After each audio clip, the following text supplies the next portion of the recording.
ድንጋይ ራስ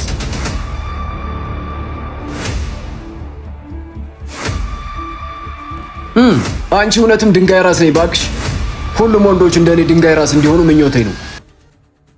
ሽት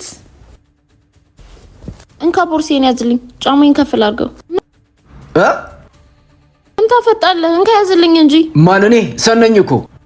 ታምብቶንም እኮ ፍቅረኛዬ ነህ። የጓደኛዬ ፍቅረኛ እኮ ቦርሳውን የሚይዝላት እሱ ነው። ወይ ቦርሳውን ያዝልኝ ወይ ጫማዬን አስተካክልልኝ። ቶሎ በል።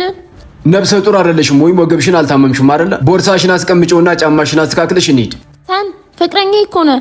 እንደውም ጫማዬን ካላሰርክልኝ የትም አልንቀሳቀስም። ትቀሪያለሽ። ፍቅረኛሽ ሆንኩት እኮ ጫማሽ ሲፈታ ከስር ከስር እየተከተልኩ እንዳስልልሽ ወይም ቦርሳሽ እንድሸከምልሽ አይደለም። የፍቅረኛን ጫማ ብታሰርና ቦርሳ ብትይዝ ክብር ይቀንሳል?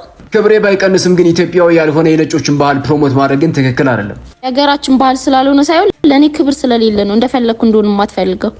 የጓደኛሽ ፍቅረኛ እንድትጨማለቅ ፈቅዶላታል ማለት አክብሯታል ማለት አይደለም። እሺ አንቺን የማይመጥንሽን ነገር እንድታረጊ የማልፈልገው ስለማከብርሽ ነው እንጂ ስለማላከብርሽ አይደለም። ለኔ ክብር እንዳለህ ማቀው ወይ ቦርሴን ስትይዝ ነው ወይ ጫማዬን ስታስርልኝ ነው። በይቸው ስራ ሲጨርስ እደውልልሻለሁ። አንተ ሰን ድንጋይ ራስ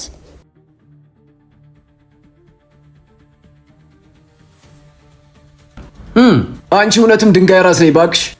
ሁሉም ወንዶች እንደኔ ድንጋይ ራስ እንዲሆኑ ምኞቴ ነው።